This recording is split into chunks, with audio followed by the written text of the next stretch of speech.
어제 말씀을 통해서 우리는 배가 파선했음에도 불구하고 사도 바울을 포함한 276명, 사도 바울 외에 275명이 전원 무사하게 그 생명을 보존하게 되었음을 살펴보았습니다. 하나님의 도우심으로 그들은 모두 살아났던 것이죠. 자기 나름대로의 방식으로 생존을 하기 위해서 방법을 강구했지만 그런 인간적인 방법이 아닌 정말 하나님께서 의도하신 하나님의 방법대로 그들은 모두 살아납니다. 그리고 그들은 그들이 표류한 섬이 무엇인지 이제 알게 되는데요. 오늘 본문은 크게 두 단락으로 나눌 수가 있습니다. 첫 번째 단락은 1절에서 6절까지의 말씀이고요. 뱀에 물려 살아난 바울에 대해서 기록하고 있습니다. 그리고 두 번째 단락은 7절에서 마지막 10절까지의 말씀이고요. 바울의 병자 치유에 대한 말씀을 기록하고 있습니다. 함께 첫 번째 단락부터 말씀을 살펴보도록 하겠습니다. 1절, 2절 말씀을 함께 읽어보겠습니다. 시작. 무사히 해안에 도착하고서야 우리는 그곳이 몰타섬이라는 것을 알았습니다. 그 섬 원주민들은 우리에게 각별한 친절을 베풀어 주었습니다. 또 비가 오고 추웠기 때문에 불을 지펴 주며 우리 모두를 맞아 주었습니다. 이제 배가 해안가에 도착을 했습니다. 그리고 그들의 처음 눈에 들어오는 것이 무엇이었는가? 불을 지펴주고 있는 사람들이 그들을 맞아주고 있는 모습입니다. 딱 이 모습을 보았을 때 떠오르는 장면이 있지 않으신가요? 네, 예수님께서 부활하신 후에 제자들이 물고기 잡으러 갔을 때 그 아침에 조반을 차려주기 위해서 모닥불을 피우고 기다리시는 장면, 저는 이 말씀을 묵상할 때 그 장면이 가장 먼저 떠올랐습니다. 대부분 원주민이라 하면 어떤 생각이 드나요? 좀 뭔가 미개하고 문명에서 뒤떨어져서 왠지 좀 살벌한 분위기가 많이 느껴지는데, 지금 이 섬에 있는 원주민들은 전혀 그렇지 않았다라는 사실입니다. 그들이 어떤 사람인지, 지금 파선돼서 돌아온 사람들이 어떤 사람인지를 모르고 그들을 죽이러 오는 사람일 수도 있고 정말 낯선 사람일 수도 있는데, 그런 것과 전혀 관계없이 그들은 지금 그들을 맞이할 준비를 하고 있습니다.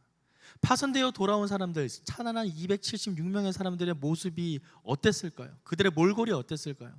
유라굴라라는 큰 강풍을 지나면서 정말 죽기 일보 직전까지 갔다가 겨우겨우 살아서 돌아온, 배가 파선되어서 물에 빠져서 헤엄쳐서 돌아온 그들의 모습 어땠을까요? 그 행색이 온전했겠습니까?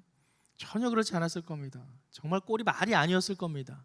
다 젖어서, 옷은 다 떨어져서 정말 곧 죽어갈 사람들처럼 초라한 행색이었을 겁니다. 어찌 보면 그 자리에 있던 원주민들보다도 못한 모습을 하고 있었을 수도 있습니다. 그런데 지금 그 원주민들이 이러한 모습의 사람들을 따뜻하게 맞아주고 있습니다. 어떻게 이런 일이 가능한가? 1절에 보면 그들이 해안에 도착했을 때 그곳이 몰타섬이다라고 합니다. 이 몰타섬을 우리말 번역에서는 몰타섬이라고 하지만 개역 개정이나 개역 한글에서는 멜리데섬이라고 이렇게 번역을 했습니다. 그래서 1절 말씀을 개역 개정과 개역 한글 번역에서는 각각 이렇게 번역을 하는데요. 제가 읽어드리겠습니다. 개역 개정에서는 우리가 구조된 후에 안즉 그 섬은 멜리데라 하더라. 그리고 개역 한글에서는 우리가 구원을 얻은 후에 안즉 그 섬은 멜리데라 하더라. 구원을 얻었다라는 표현을 씁니다.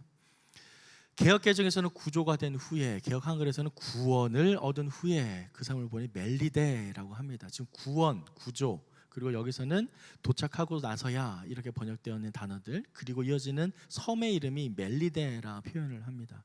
이 멜리데에 중요한 의미가 있습니다. 이 멜리데는 지정학적 위치를 보게 되면 시실리 남쪽으로 약 98km 떨어진 아주 작은 섬이고, 전체 섬 길이도 약 29km밖에 되지 않습니다. 그리고 너비도 한 15km밖에 안 되는 작은 섬입니다. 한 바퀴로 금방 돌 수 있는 섬이죠.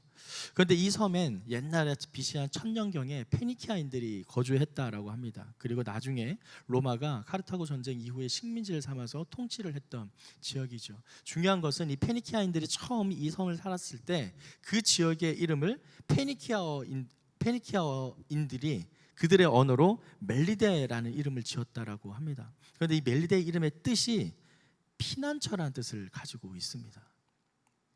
아마도 사도 바울은 이곳이 멜리데라는 섬을 직감적으로 알 수 있었고, 그는 이곳이 정말 하나님께서 우리를 위해 예비하신 피난처, 말 그대로 그 섬 이름처럼 피난처가 되는구나라는 사실을 깨닫게 되었을 것입니다. 그리고 그들 눈앞에 펼쳐지는 그들을 맞아주는 따뜻한 원주민들의 환대 속에 정말 이것이 파선되어 우리가 겨우겨우 목숨을 구했지만 하나님의 인도하심으로 말미암는 하나님의 구원의 계획 속에 있는 것이구나 라는 것을 그는 깨닫게 된 것이죠. 사랑하는 성도 여러분, 하나님의 도우심은 정말 신묘막측하게 우리의 상상을 뛰어넘는 방법으로 역사하십니다. 이 멜리다라는 이름 이 자체만으로도 이미 하나님께서는 먼 이전부터 이 사건을 왜 예배해 두었다라고 할 수 있죠. 진정 이 멜리다라는 섬은 바울과 그 일행들을 위해 준비하신 하나님의 피난처가 되었다라는 사실입니다. 시편 46편 1절에는 이러한 말씀이 있는데요, 함께 읽어보도록 하겠습니다. 시편 46편 1절 말씀입니다. 시작. 하나님은 우리의 피난처시요 힘이시니 환난 중에 만날 큰 도움이시라. 우리의 피난처시요 힘이시니 환난 중에 만날 큰 도움.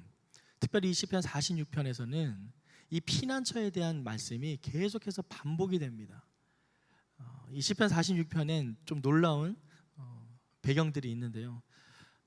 이 시편 46편에 기록된 배경은 사실 히스기야 왕이 사네립의 침공으로부터 정말 유다가 멸망되기 직전에 이르렀을 때, 그때 하나님께 불러드렸던 노래입니다. 다들 아시는 것처럼 유다 모든 성읍이 멸망하기 직전, 바로 그때 히스기야 왕이 하나님께 기도를 드렸고, 그때 하나님께서는 18만 5천 명이라는 군사들을 다 죽여버림으로써 그들을 구원하셨죠.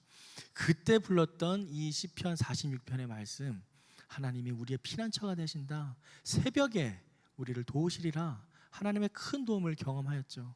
그래서 이제 마틴 루터도 이 시편을 통해서 큰 감동을 받았다고 합니다. 그가 종교개혁을 일으킬 당시에 비텐베르그 성당에 95개조 반박문을 붙여놓고, 그리고 그가 사제임에도 불구하고, 그 당시 가톨릭 사제였음에도 불구하고 그러한 95개조의 반박문을 썼을 때 수많은 사람들로부터 비판을 받게 되었고요. 그리고 4년 뒤에 재판에 서게 됩니다. 그런데 종교 재판에 서지 않았습니다. 종교 재판에 서지 않고 오히려 국가 재판에 서게 됩니다. 당시 통치하던 로마 황제 카를 5세의 앞에 서게, 독일 황제 카를 5세 앞에 서게 되는데요. 그 카를 5세 앞에 서서 혼자 신문을 받게 되죠. 그 당시에 모든 국가 종교 지도자들과 또 가톨릭 관계 주교들과 많은 위정자들이 있는 상황 속에서 정말 종교적으로도 또 권세적으로도 세상적으로도 큰 권위가 있는 그 앞에 자기 혼자 홀로 서서 그 신문을 받게 됩니다. 그 질문은 단 하나였습니다. 네가 작성했던 그 문서에 있는 내용들을 다 철회할 수 있느냐? 신문은 이틀 동안 이어지게 되고요. 루터는 마지막 날 당당하게 고백을 합니다. 나의 양심이 또는 성경이 나에게 가르쳐주지 않는 한 나는 결코 철회할 수도 없고 철회할지도 않을 것이다.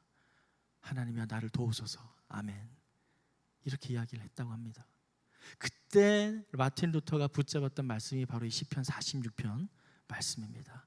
나의 피난처가 되시고 힘과 도움이 되시는 하나님. 그리고 그때 감동받아 지었던 찬송가가 바로 내 주는 강한 성이요, 내 주는 강한 성이요, 힘과 방패 진리 되시니. 내 힘만 의지할 때는 이길 수 없으나 나를 대신 싸워주는 자 누군가, 예수 그리스도. 그 찬송가를 1, 2, 3절 다 작사하고 작곡을 했다라고 합니다. 진정 하나님은 나의 피난처가 되십니다. 죽음에 이르렀을 때, 죽음에 가까웠을 때 나의 피난처가 되시는 분, 마틴 루터는 그것을 경험합니다. 사실 그 재판 이후에 황제는, 카를 5세 황제는 보름스 칙령이라는 것을 내리는데, 무엇인가 바로 이 루터와 조금이라도 동조를 하거나 그를 도와주는 자는 모두 사형에 처하겠다라는 아주 무시무시한 판결을 내립니다. 죽음이 임박했던 것입니다. 그럼에도 그 당시에 루터는 이 시편 말씀을 붙들고 끝까지 버텨냈던 것이죠. 그리고 우리가 아는 것처럼 종교개혁의 놀라운 일을 이루어냅니다. 사랑하는 성도 여러분, 하나님의 도우심은 우리의 생각을 넘어섭니다.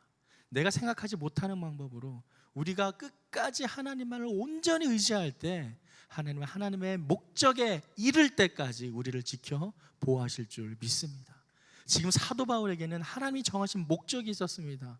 바로 가이사랴 앞에 서는 것, 로마의 그리스도의 복음을 전하는 것, 그것이 이루어질 때까지 사도 바울은 죽을 수가 없던 것이죠. 예수님도 마찬가지 아니셨습니까?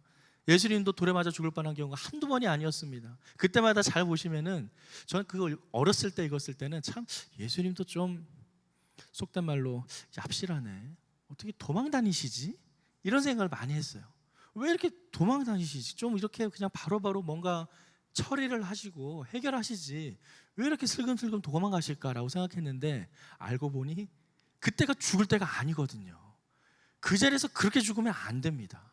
예수님이 죽을 장소는 정해져 있어요. 십자가에 죽기 전까지 그 목숨이 보존되어야 되고 지켜져야 됩니다. 하나님의 목적이 이루어질 때까지 보존돼야 되기 때문에 그 길을 피해 가셨던 것이죠.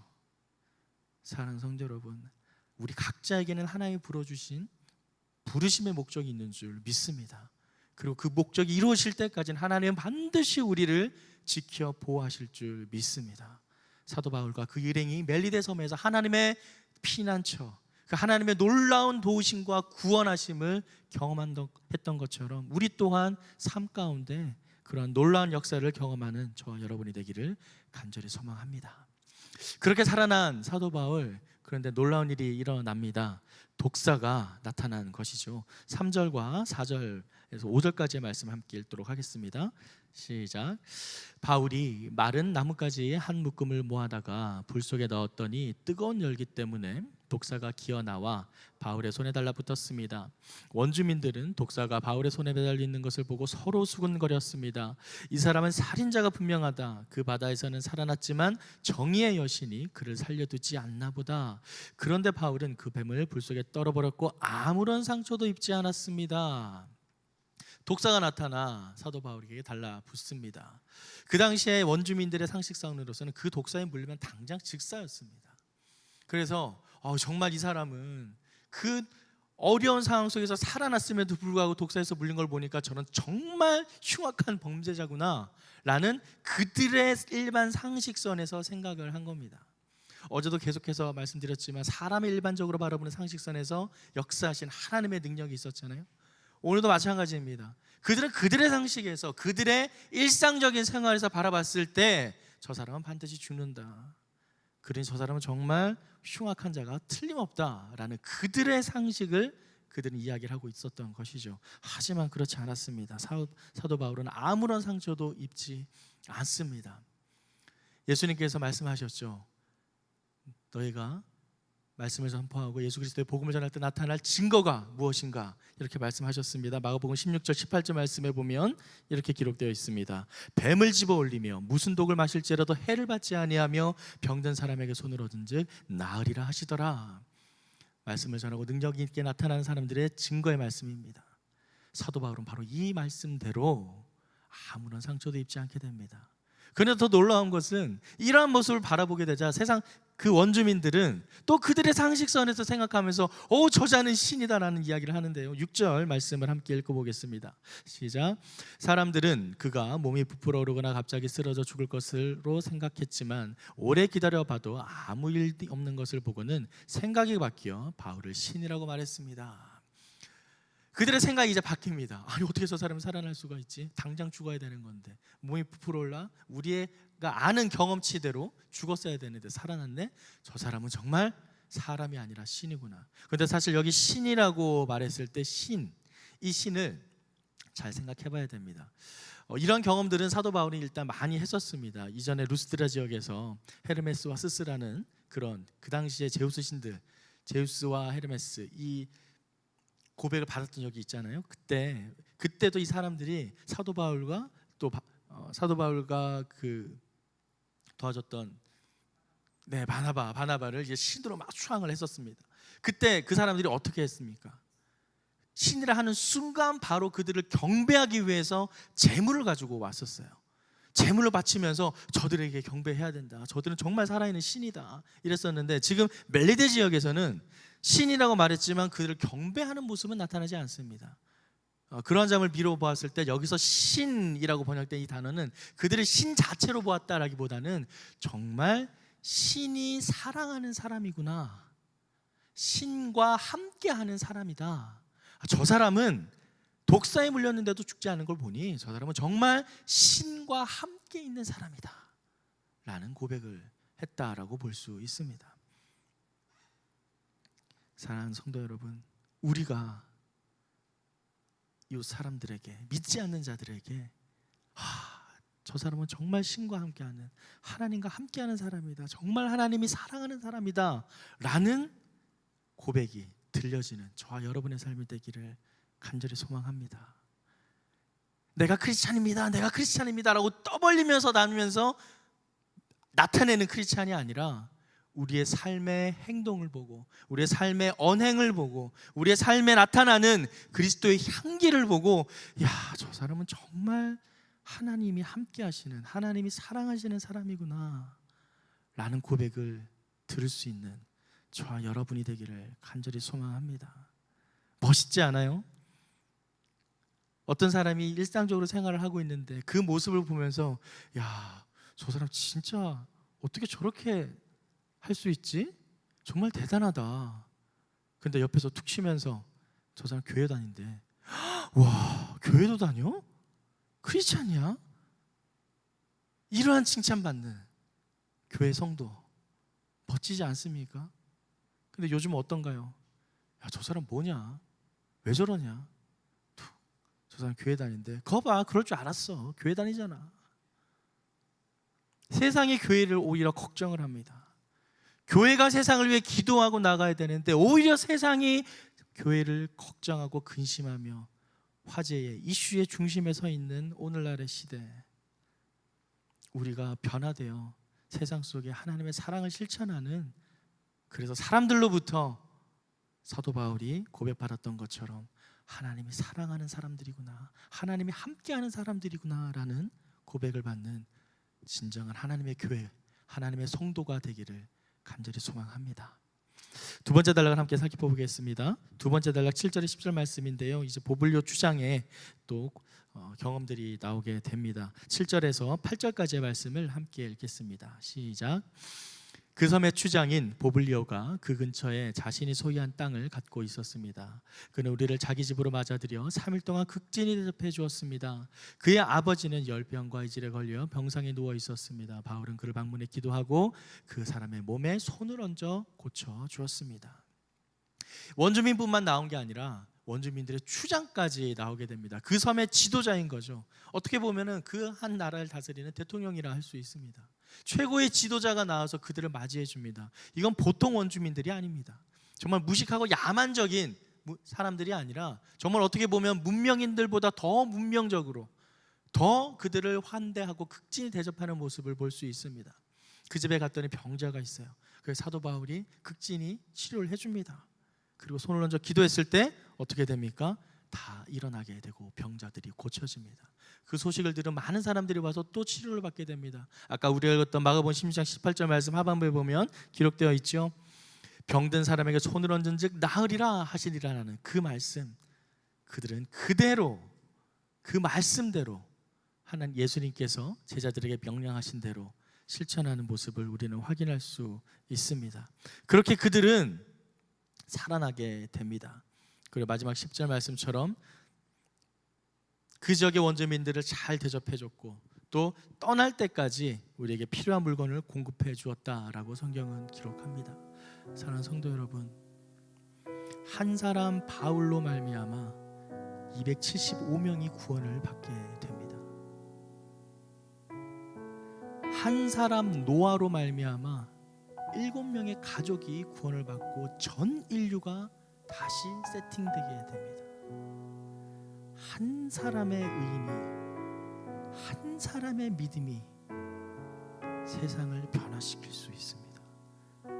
이 자리에는 여러분의 한 사람의 믿음이 가정뿐만 아니라 여러분이 만나는 사람들 모두를 사망에서 생명으로, 건져 올릴 수 있습니다.